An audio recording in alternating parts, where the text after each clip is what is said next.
ராஜராஜா சோழன் தனது நாட்டில் நடப்பதை பார்ப்பதற்கு ஒரு சாதாரண மனிதராக வேஷம் போட்டு கிராமத்துக்கு வருகிறார். அங்கு ஒரு வணிகர் மோசமான தண்டுகள் பயன்படுத்தி கிராமத்தினரை ஏமாற்றுகிறான் என்ற கதையை கேட்கிறார்.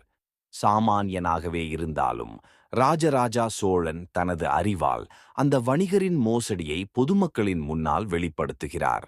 தங்க நாணயத்தை அவரது தண்டில் எடுக்கும்போது தண்டு பொய்யானது என நிரூபிக்கிறார். கிராமத்தினர் சந்தோஷமாக கூச்சலிட வணிகர் மன்னிப்பு கேட்கிறார். உடனே ராஜராஜா சோழன் தனது உண்மையான அடையாளத்தை காட்டுகிறார்.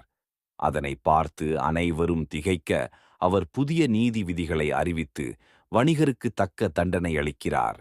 இறுதியாக அவரது குதிரையில் சோழன் புறப்பட மக்கள் முழங்குகிறார்கள். ராஜராஜா சோழன் மக்கள் மன்னன், மக்கள் கடவுள்.